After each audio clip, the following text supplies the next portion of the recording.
Ahí está.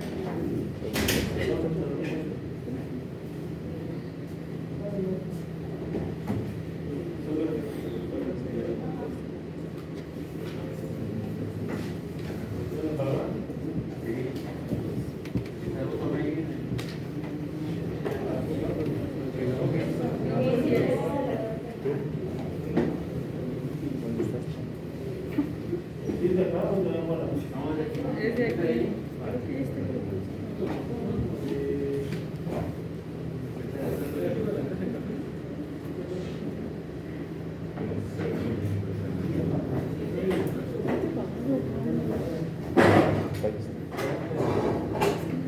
Bueno, decíamos que los pólipos amartomatosos se podían producir de dos maneras, ya sea esporádica o adquirida, esto es mediante una base genética.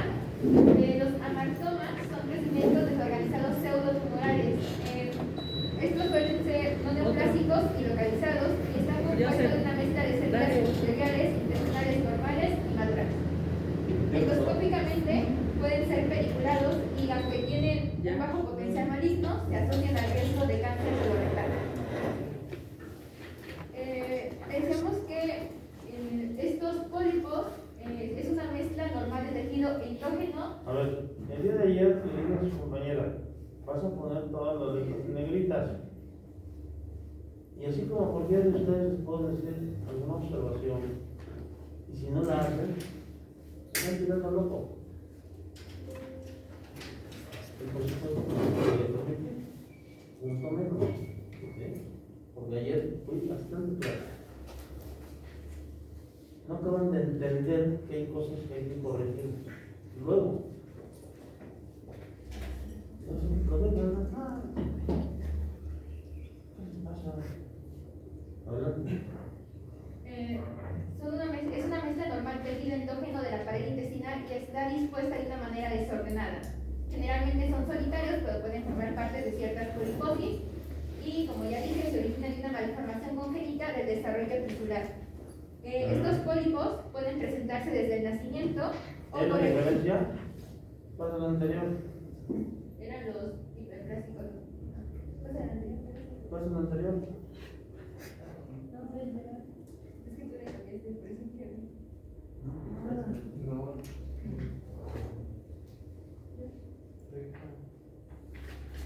¿Ya está con negrita? ¿Lo pusiste? No, se actualizó. ¿Eh? Se actualizó. ¿Se actualizó? Sí, es que no había cargado mi presentación. Ah, bueno. ¿Por qué no me dices que ya hablas con negrita? Es que no cargaba y me tuviera que cargar. No, porque no cargues, no porque no lo hagas. No es lo mismo. Porque en la segunda me tiras de loco. Y en la primera no es como de máquina. Ah, pues por eso es. Bueno, como decía, puede presentarse desde ¿Sí se nota la nacimiento diferencia? Sí. No le aumentó el número de renglones, no nada. Nada más que se ve más claro. o por un crecimiento postnatal. Aquí hay una imagen que identifica los pólipos amartomatosos. Como mencionaba, podían surgir de una manera aislada o formar parte de una poliposis. Estos son los síndromes de poliposis amartomatosos que forman estos pólipos. Generalmente, tienen una apariencia benigna, pero de igual manera aumenta el riesgo de desarrollar el cáncer. Los más frecuentes son el síndrome de poliposis juvenil, el síndrome de Peutz-Jeghers, el síndrome de Cronquist-Canadá y la enfermedad de Gaudet.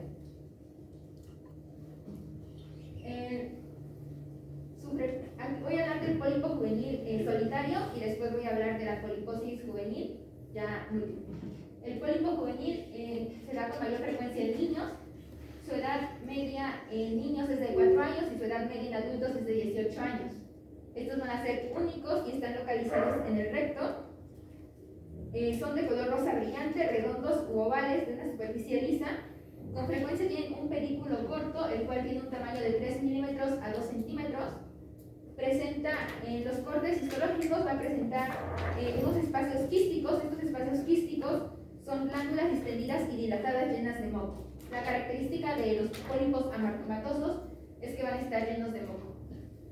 Además tienen células inflamatorias y edema de la lámina propia. Por esta razón también se le conocen como pólipo de retención. Y en este caso vamos a observar células caliciformes y columnares con atipia, lo contrario a los pólipos hiperplásticos donde no se observaba atipia. Hay un pólipo juvenil pediculado. Estos generalmente hay como 3 pólipos, 2 pólipos o solo uno. No existen múltiples pólipos en el colon. ¿En ninguna de estas clasificaciones que acabas de mencionar entra la poliposis familiar múltiple? Sí, ahorita la voy a mencionar. ¿Cuál?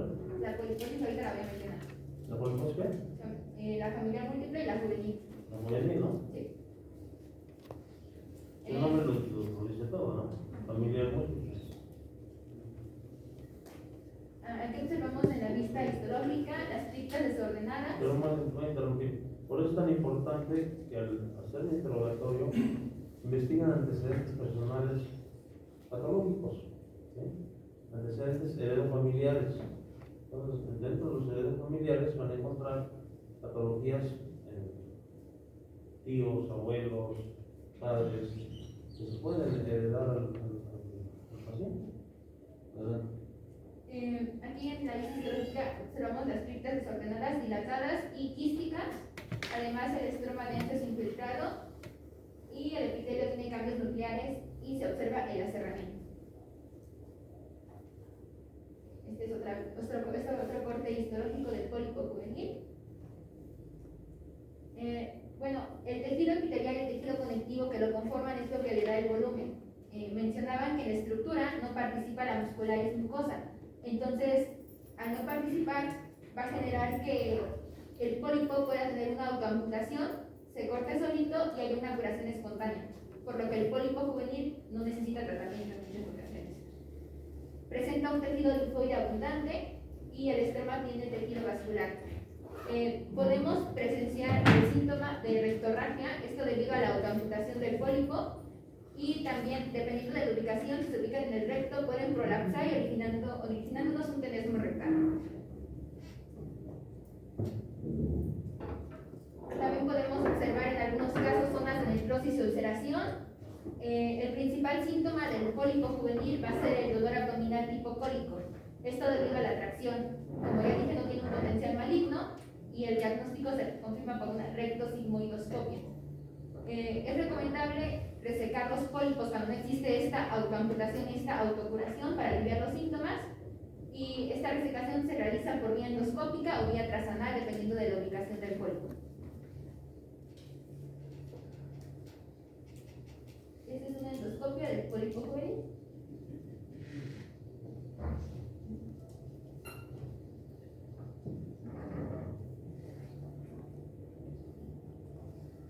Aquí podemos observar la extirpación.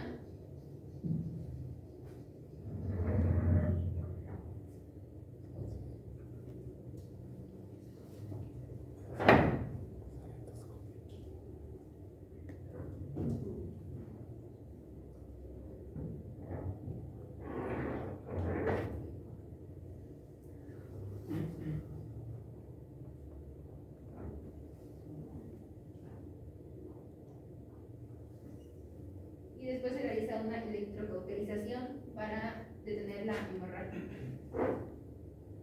Bueno, ahora sí voy a mencionar la poliposis juvenil. Esta pues es múltiples pólipos juveniles, no solitarios, en el tracto gastrointestinal. La poliposis juvenil es el síndrome de poliposis, es una afectación identificada por la presencia de múltiples pólipos, además de que es un síndrome de herencia autosómico dominante. Pasa lo anterior, por favor. Lo anterior. Estoy yo consultando porque me surgió la duda. Lo anterior. No, lo siguiente. Adelante.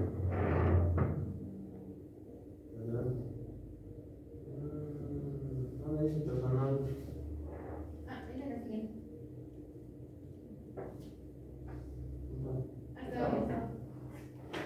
Ok. ¿Se dice transanal o transanal? Es transanal, con N antes de eso. como me surgió la duda, luego vi un tantas cosas que no me dudar, por eso lo consulté de Google. Y si es transanal, donde correcto de ahí. Bueno, Estoy haciendo lo que hacía uno de mis exalumnos, Toño, una de las primeras generaciones, alumno distinguido, no compró 10, ahora estudió medicina interna y hizo una especialidad en endocrinología.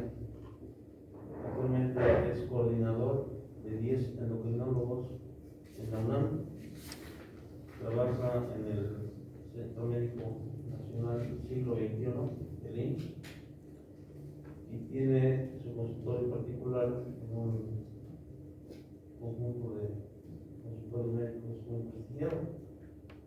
Económicamente está ya muy bien. Cuando viene a Tehuacán, me viene a visitar invariablemente durante años. A veces me pide consejos personales, familiares, y es una muestra de agradecimiento que se aprecia mucho. Este alumno, cuando estaba así como ustedes, yo les recomendé, así como ustedes, compren su libro de diccionario de terminología médica. Ahora pues lo tienen en digital. La cosa es que lo tengan y lo puedan consultar. Cuando tengan una duda, cuando no conozcan el significado de alguna palabra, inmediatamente consulten. Porque si no, luego no saben de lo que están hablando. Están leyendo y una palabra que no entiendan, se la pasaron, ya no comprendieron bien el tema. Entonces, él compró su libro y entonces, en ese entonces todavía no había tantos libros digitales. Y cada vez que tenía alguna duda, alguna palabra, lo consultaba en clase. Entonces, platicando cada vez alguna vez que vino, me decía cuánto le sirvió, cuánto aprendió. Es como en inglés. Tienen que aumentar su vocabulario. ¿Cómo? Pues aumentando el conocimiento del significado de sus palabras, aparte de la gramática. Entonces tienen que aumentar su vocabulario de inglés, aquí, pues su conocimiento de terminología médica. Dice que ahora que da clases en la UNAM, que así como lo que estoy haciendo con ustedes, él lo sigue haciendo. Con uno que haya captado el mensaje, que lo esté realizando y que esté formando más, con esto más que servido. Porque lo está haciendo a plena conciencia. Está 100% convencido de lo que hace y está transmitiendo ese mensaje. Algunas veces lo he visto en televisión, lo entrevistan, va a dar pláticas, ¿sí? Y si ustedes lo ven, es un niño, es un muchachito, tiene cara de niño y se mete en un salón, pasa como estudiante, ¿sí? Pero es un buen tipo. Entonces, ustedes cada vez que tengan alguna duda, consúltenla. Salud. Yo aquí con la otra me surgió la duda, no me da pena decirlo, ¿por qué? Dudé, lo claro, ya veo tan seguido las cosas malas que ya no sabe uno cuáles son las buenas y cuáles son las malas, ¿no? Pero saben una de algunas inmediatamente, todos ustedes no dejan de consultar su diccionario de terminología médica. Adelante.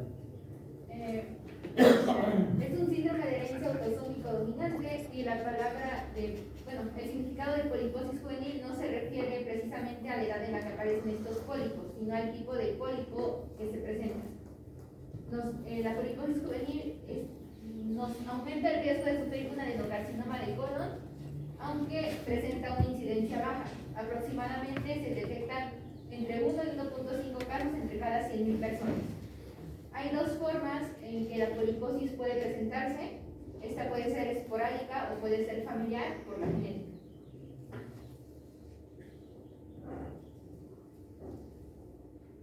Esta es una endoscopia de la poliposis juvenil.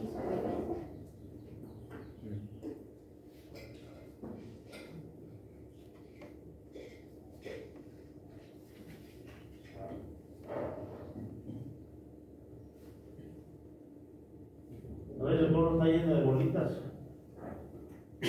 Todo el colon. Sí, son los bolitas.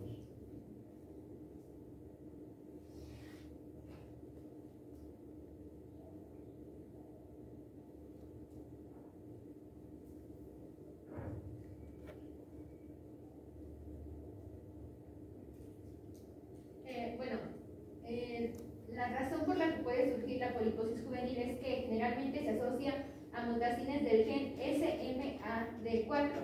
Este gen es supresor de tumores, mediadores del crecimiento extracelular, y está ubicado en el cromosoma 18.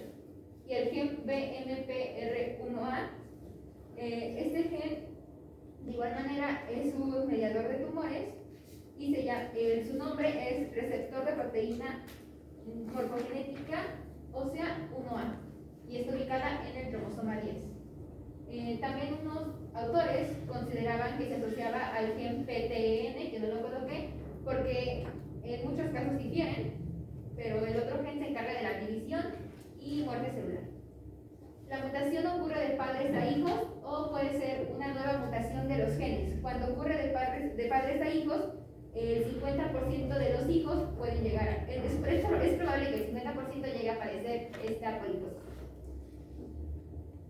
Respecto a los hallazgos histopatológicos, vamos a encontrar que se caracteriza por la existencia de numerosos pólipos, aproximadamente de 50 a 200. Estos van a tener un tamaño variable de pocos milímetros, incluso a pocos centímetros. Están rodeados de una mucosa normal y distribuidos por todo el colon, a veces incluso en el estómago e intestino delgado. Los pólipos van a mostrar un epitelio normal con un estroma denso, una infiltración inflamatoria y una superficie lisa con glándulas quísticas dilatadas revestidas por moco, además de un epitelio cuboideo que también puede tornarse a columnar, y la lámina propia va a presentar edema. Respecto al hallazgo clínico, las características que se deben de reunir para establecer el diagnóstico es que el paciente debe presentar más de 5 pólipos juveniles colorectales. Su ubicación debe ser en el tracto gastrointestinal o en una localización ajena al colon y debe tener una historia familiar de poliposis juvenil. El diagnóstico se suele realizar entre el final de la edad infantil y el comienzo de la adolescencia, aproximadamente entre los 10 y los 12 años. El diagnóstico se va a confirmar mediante una endoscopia y una biopsia. También se puede utilizar la identificación de una variante patogénica heterocigótica del gen SMAD4 o BMPR1A, lo cual nos ayudaría a confirmar el diagnóstico en caso de que las características clínicas no hayan sido suficientes o concluyentes. La manera de la que más se presenta la poliposis juvenil es mediante el sangrado rectal. Esto debido al desprendimiento del pólipo o de su epitelio superficial con el paso de las heces. Otros síntomas más infrecuentes que va a presentar es retraso en el crecimiento, diarrea, obstrucción intestinal, anemia, hipoalbuminemia, dolor abdominal, además del pólipo rectal visible. Y según su presentación clínica, el síndrome se puede subdividir en 3 grupos: en poliposis juvenil de la infancia, esta va a ser la de peor pronóstico, y la de poliposis juvenil colónica y poliposis juvenil generalizada. Estas últimas dos van a aparecer entre la segunda y tercera década de vida.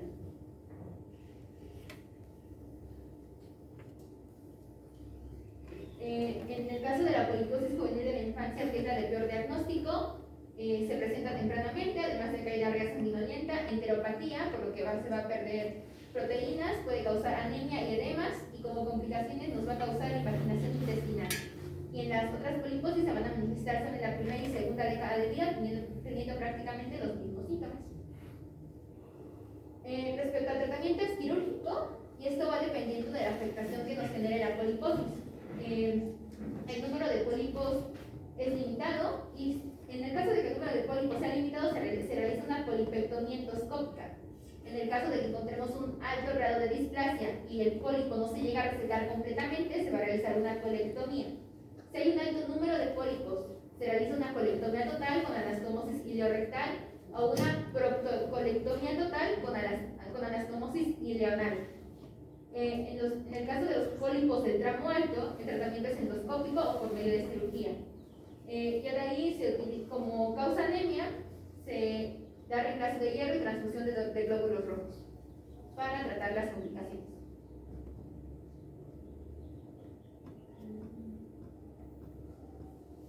Aquí nuevamente observamos la poliposis juvenil. Respecto al seguimiento, en los pacientes sintomáticos se va a realizar una colonoscopia cada 3 años. Es importante el seguimiento para prevenir un cáncer colorectal.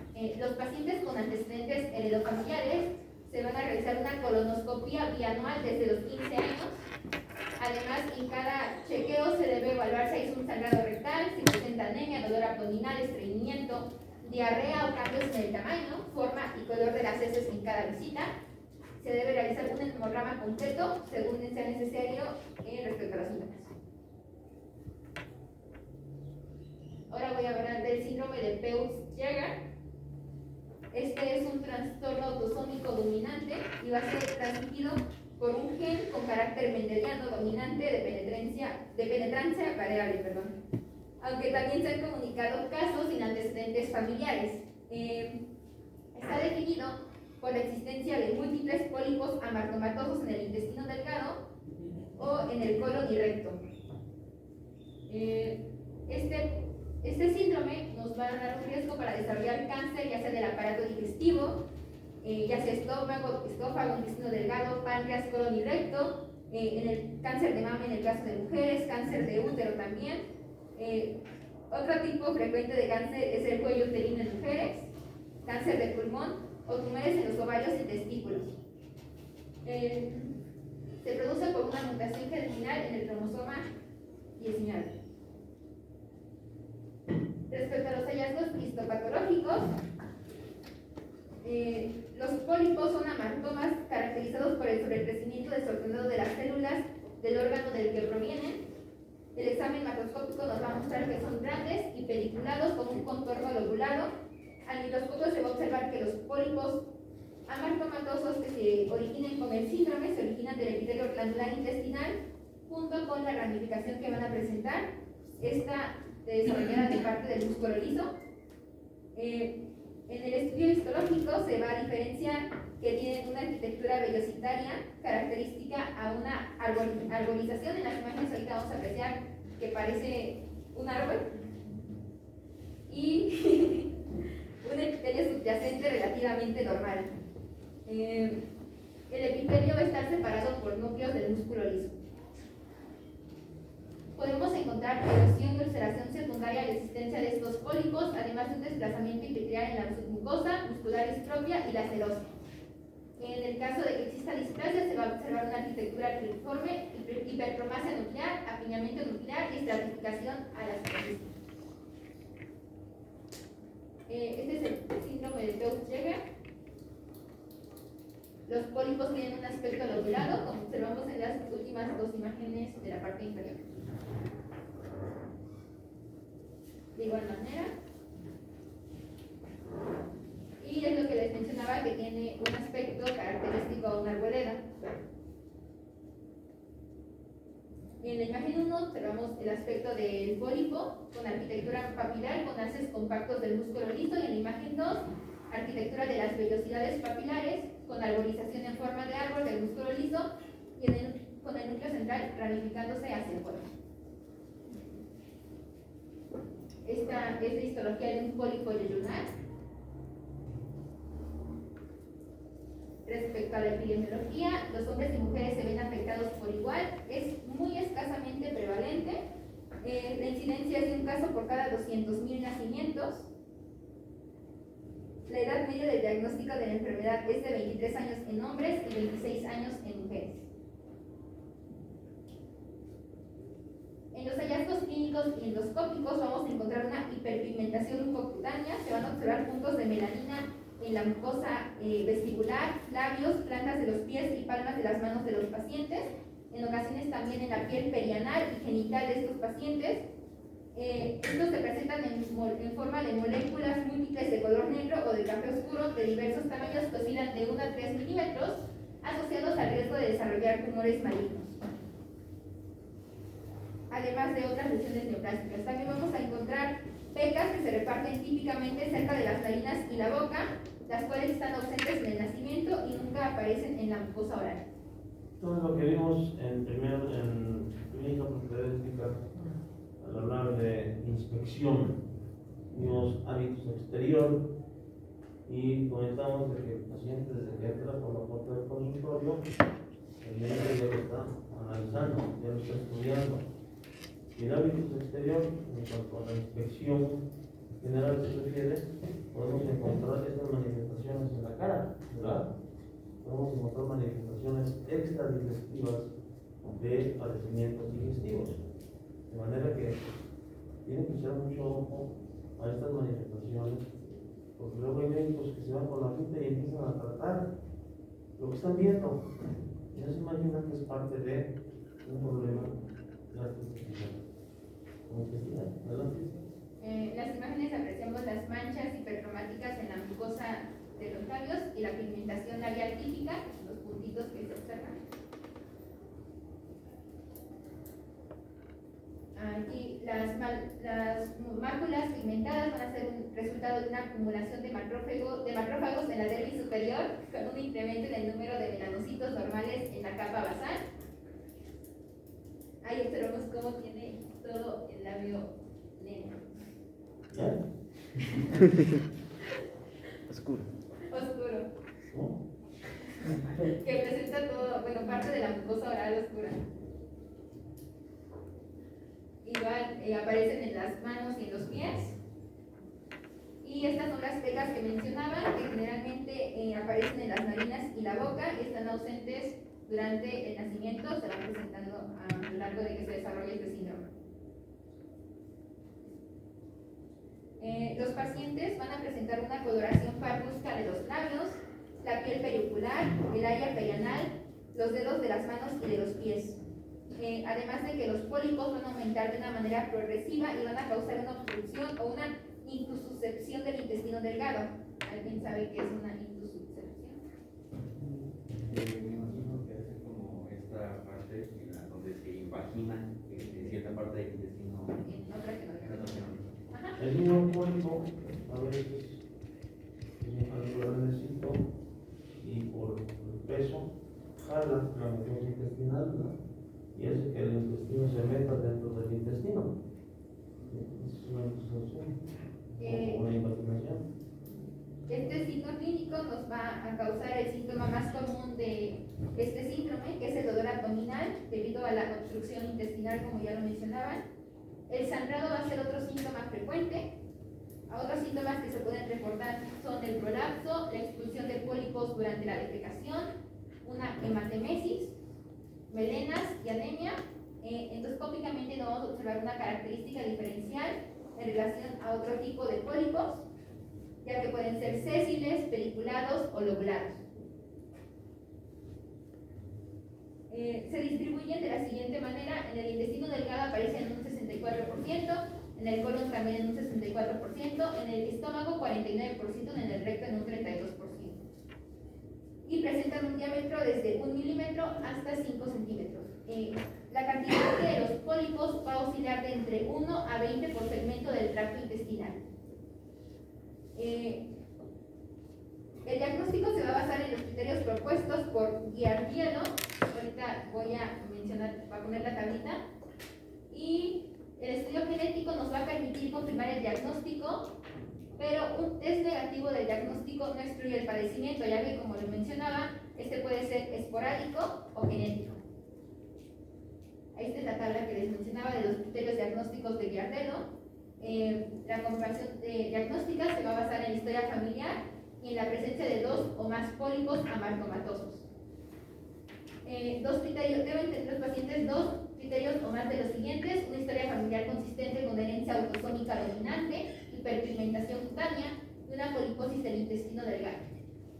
En el caso de que ya tengamos una confirmación histológica de pólipos amartomatosos, ya podemos decir que es un diagnóstico definitivo, y sin confirmación histológica lo clasifican como diagnóstico probable. En el familiar de primer grado que se afecte del síndrome de poliposis juvenil, se va a presentar una hiperpigmentación cutánea, y este es un diagnóstico de presunción, ya que no está confirmado. Respecto al tratamiento, se va a extirpar con una enterotomía y una polipectomía endoscópica. Los pacientes en ocasiones suelen requerir de varias operaciones, por lo que se recomiendan resecciones intestinales cortas para prevenir el síndrome de intestino corto. La cirugía va a estar reservada a pólipos en el intestino delgado con rápido crecimiento y que sean mayores a 1 o 1.5 centímetros y que no sean accesibles a la enteroscopía.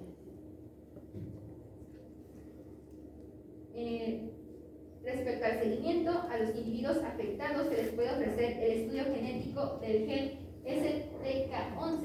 Si se llega a identificar una mutación patogénica, al resto de los familiares llega a ser estudiado con el fin de efectuar un diagnóstico presintomático y de esta manera poder aplicar las medidas de prevención necesarias únicamente a los portadores de dicha mutación. Las medidas de vigilancia en los individuos afectados van a variar en los familiares, y el riesgo de padecerla puede comenzar desde el infarto. El diagnóstico se va a basar en la historia clínica, la exploración testicular, la exploración basal, la gastrodonoscopía y el estudio del intestino delgado por tránsito varitado o cápsula endoscópica. Esta se realiza después de los 8 años y, si es positiva, se continúa cada 2 o 3 años. Es como el cáncer de mama. Si se encuentran que tienen problemas de antecedentes familiares de alguien que haya padecido cáncer de mama, pues lo más probable es que la mujer que está en cuestión lo vaya a tener. ¿Recuerdan el caso de Angelina Jolie? ¿Sí saben quién es Angelina Jolie? Entonces ella, sin tener síntomas, sin tener nada, el único pronóstico fue a que le quitaran los senos. ¿Sí? ¿Por qué? Porque tarde o temprano iba a tener cáncer de mama. Lo tiene en sus genes. Entonces ella se hizo mastectomía bilateral. Claro, después se colocó unas prótesis, ¿no? Pero conociendo esto, ella decidió hacer su mastectomía. Se le hicieron porque estaba en lo cierto. Ella iba a tener cáncer de mama. Entonces ahora con los estudios genéticos se puede saber si alguien está propenso a presentar una patología de estas. En el caso de pólipos, también si tienen genéticamente los genes para que vayan a producir esto, entonces hay que estudiar a la familia para que, sin tener síntomas, se estudie lo mismo, y cuando se detecte algún pólipo, vamos a quitarlo, muy bien, idealmente. Entonces es importante. Actualmente ya los estudios genéticos se llevan a cabo ordinariamente. En Estados Unidos, no sé si nos lo dije, en Estados Unidos las aseguradoras que aseguran la vida de alguien les hacen algunos estudios genéticos, algunos estudios que pueden tener el gen que va a producir cáncer de mama, cáncer de recto, cáncer de próstata, cáncer de lo que quieran. Y entonces aseguran a la persona, pero ya con un costo más alto. ¿Por qué? Porque tiene el gen que va a producir la enfermedad. Entonces las aseguradoras elevan sus costos. ¿Sí? Adelante. En el caso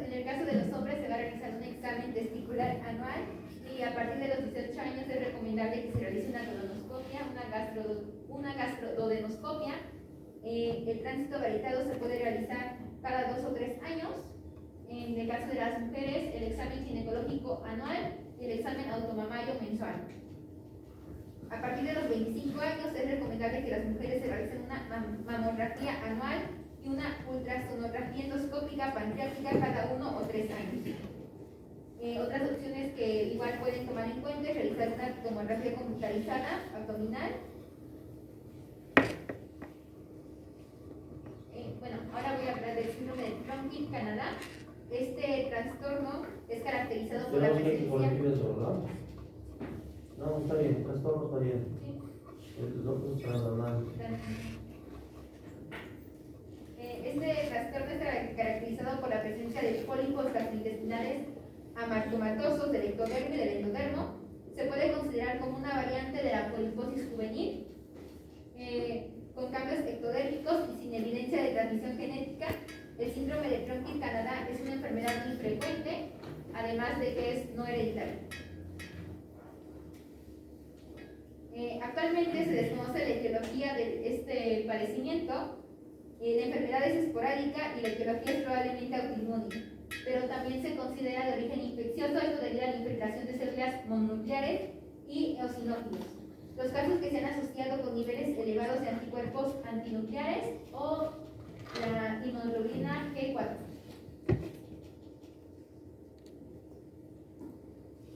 Los pacientes van a presentar una inmunotensión para el anticuerpo de inmunoglobulina G4 relacionado con la autoinmunidad, el cual aumenta significativamente en los pólipos de Tronquil-Canadá. Se ha visto que la inmunosupresión por corticosteroides o azathioprina, que es un inmunoregulador, va a disminuir las manifestaciones. Se menciona que existe un mecanismo autoinmune subyacente al síndrome. Generalmente este síndrome tiene un pronóstico malo y sin tratamiento etiológico efectivo. Esta es la vista y una endoscopía oral. La cámara gástrica con múltiples pólipos sesiles de 3 a 8 milímetros de diámetro van a tener una superficie lisa y eritematosa. Algunos pueden estar erosionados. Se ha confirmado que el estrés mental y físico se encuentra entre los factores de riesgo más importantes para padecer este síndrome. La incidencia familiar se ha descrito solo una vez en 2 miembros de una familia y se presenta con mayor frecuencia en varones con una edad promedio de 59 años. Las muestras histológicas nos van a presentar unas características típicas a los pólipos juveniles. Van a tener una infiltración leve de células inflamatorias, incluidos los eosinófilos, un edema submucoso masivo ubicado principalmente en la lámina propia. Va a haber hiperplasia del epitelio focal, además de hiperplasia del epitelio focal, dilatación quística de las glándulas. Se va a ver cambios adenomatosos con edema estromal y glándulas dilatadas. En el examen microscópico vamos a ver una muestra de una textura deteriorada de las fibras, dilatación, ramificación y edema, un infiltrado inflamatorio mixto de linfocitos, células plasmáticas, eosinófilos y neutrófilos, además de una mucosa plana, esto debido a la atrofia de las vellosidades. Esta es una imagen de las criptas, las cuales se presenta de forma irregular y se ve el edema y la inflamación. Aquí se observa la parte atrófica de la mucosa lunar. En la primera imagen observamos la hiperplasia foveolar y la dilatación de las glándulas. En la segunda, el acortamiento de las vellosidades, dilatación de las criptas y una inflamación eréctil. De igual manera, la dilatación focal de las criptas. Y la otra es una inmunotensión de células plasmáticas positivas para inmunoglobulina G4.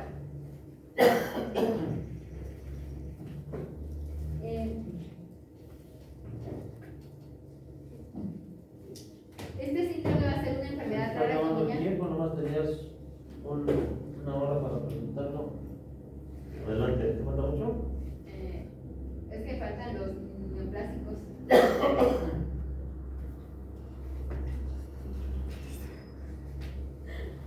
Este síndrome va a ser una enfermedad rara y solo se han presentado 450 casos en la literatura.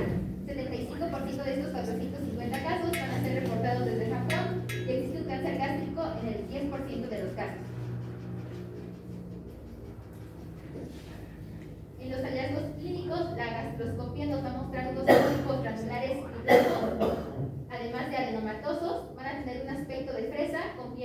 penetrantes de la mucosa. Vamos a observar una mucosa duodenal hinchada con nodulaciones vellosas y dispersas. Esta es la imagen de los pólipos parecidos a fresas.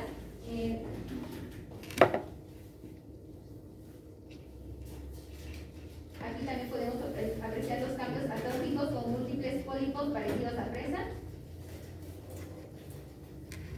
Que dice, yo voy a hacer el me como.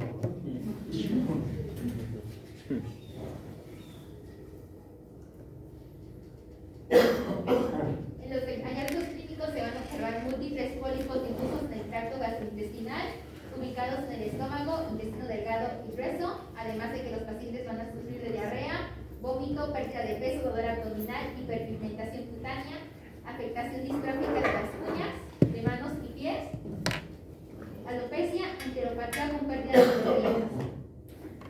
En algunos casos se va a ver una hipogeusia, una serostomía, una disgeusia, esta causada por mucositis o infecciones, además de una deficiencia de zinc y cobre. Entonces, desde el punto de vista microscópico, hay mucha variedad, ¿sí? Pero ni ustedes ni yo lo vamos a hacer, eso es cuestión del patólogo. Aquí lo importante es cómo se llegó que tomaron esa biopsia, esa estudio anatomopatológico, por sospecha clínica. Entonces, aquí está la clave, hay hallazgos clínicos. Si en un paciente ustedes se encuentran estos datos clínicos, entonces están obligados a realizar colonoscopias y entonces ahí el endoscopista toma las biopsias. Pero si clínicamente no se sospecha, pues no van a hacer nada. ¿Sí? No se va a estudiar al paciente, no se va a poder realizar el estudio endoscópico porque ustedes no lo mandaron con el endoscopio, porque no ni siquiera sospecharon. Pero si clínicamente ustedes sospechan, lo mandan. Adelante.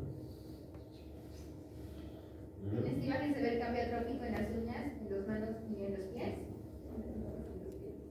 Los puntos de pigmento en las palmas y los pacientes que tienen una alopecia difusa. El diagnóstico, como mencionó el doctor, va a ser en base a la historia, el examen físico y a una endoscopia con hallazgo de poliposis gastrointestinal y de histología. Comúnmente la enfermedad se va a manifestar con sangrado rectal, con anemia subsecuente. La diarrea puede provocar avitaminosis, hipoproteinemia y desequilibrio hidroeléctrico. Este síndrome no tiene un tratamiento efectivo, el pronóstico es malo para los pacientes y se desconoce actualmente si el diagnóstico precoz mejoraría el pronóstico. Afortunadamente son padecimientos muy raros, como ustedes lo han visto, extremadamente raros, pero bueno, cuando se presentan para el paciente es el 100%, ¿verdad? Como es un diagnóstico raro, tampoco hay una terapia óptima para este síndrome, pero se han descrito varias opciones alternativas de tratamiento, como el apoyo nutricional, antibióticos, glucocorticoides, esteroides y antagonistas de los receptores de histamina, una resección la cual está indicada cuando hay muchos pólipos y se reserva la operación para complicaciones como obstrucción. El periodo total de tratamiento se desconoce y la recomendación que actualmente existe es que va desde los 6 hasta los 12 meses. La causa de la muerte de los pacientes se atribuye a las principales complicaciones. Las complicaciones principalmente mortales están la desnutrición, el sangrado gastrointestinal y la infección, además de la intususcepción y el prolapso rectal. En la literatura mencionaba que también existen otras complicaciones comunes y enfermedades concomitantes como la pancreatitis aguda, los cánceres gástricos del colon, además de que se sugiere un examen del estómago, colon y recto a los pacientes. La vigilancia endoscópica anual se recomienda ampliamente. Y ahora voy a seguir con la enfermedad de Cowden, que es otro síndrome, otra enfermedad causada por amartomas múltiples. Este es un trastorno autosómico dominante, va a involucrar mutaciones en el gen de la fosfatasa y la tensina, comúnmente conocido como el gen PTEN. Esta enfermedad es poco común y se localizan múltiples pólipos en las 3 capas de las células embrionarias. Van a tener un predominio femenino. La mayoría de los pacientes en la literatura reportados son de raza blanca, además de una incidencia aproximada de un caso en 200.000 personas. Las mutaciones hereditarias autosómicas dominantes en el gen supresor de tumores PTEN son responsables de la enfermedad de Cowden. Este gen contribuye al control de la apoptosis y del ciclo celular. Si se pierde la heterocigosidad por una mutación, nos va a generar los amartomas y las neoplasias. Respecto a los hallazgos histopatológicos, vamos a encontrar que los pacientes van a tener tricolemomas. Los tricolemomas son como tumores benignos, los cuales surgen del folículo piloso. Van a tener células glucógenos pálidas adheridas al epidermis y el folículo piloso. También vemos cambio papilomatoso o hiperplasia en pápulas de la cara. Las pápulas queratóxicas tienen hiperkeratosis con cambios verrugosos, hay lesiones en la mucosa oral, verticilos de tejido fibroso y colágeno. También se observa una presencia de fibromas escleróticos y se aprecia colágeno hipocelular. Estos tumores aparecen difusos y múltiples en varias partes del cuerpo. Vamos a observar que los signos en la piel y las membranas mucosas aparecen en la membrana inicial. También vemos lesiones orales papilomatosas o empedradas y color de una mucosa igual a la mucosa circundante.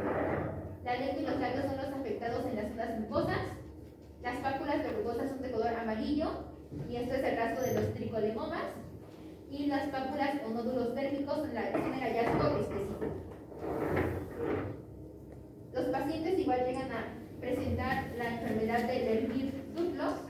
Esta enfermedad pues es el enrosamiento de las circunvoluciones del cerebro, además de que los pacientes igual pueden tener macrocefalia, un paladar arqueado o escoliosis junto con las lesiones subcutaneas. Hay un alto riesgo de cáncer de colon, leiomemas uterinos y quistes ováricos en las mujeres. Estos quistes ováricos nos pueden traer anomalías menstruales y los pacientes tienen riesgo de cáncer de mama, piel y tiroides. El diagnóstico es mediante una prueba genética para detectar una mutación de este gen. Pueden ser ordenadas y las características del síndrome se agrupan en criterios patognomónicos, criterios mayores y criterios menores. Se realiza un diagnóstico si el paciente presenta las lesiones cutáneas patognomónicas y presenta 2 o más criterios mayores, un criterio mayor y 3 o más menores o 4 o más criterios menores. Este diagnóstico o esta clasificación la estableció el Consorcio Internacional. Entre los signos principales vamos a encontrar que los pacientes deben padecer uno de los dos ya sea Lermir-Dutlos o macrocefalia, además de que pueden tener un carcinoma de tiroides o cáncer de mama. A los pacientes con un criterio principal y 3 o 4 criterios menores se les puede diagnosticar, ya sea que tengan tumores o malformaciones genitourinarias, lipomas, fibromas, retraso mental, enfermedad fibrocística de la mama, amartomas gastrointestinales. También observamos las lesiones papulares de la cara, en la zona retroauricular y el cuello.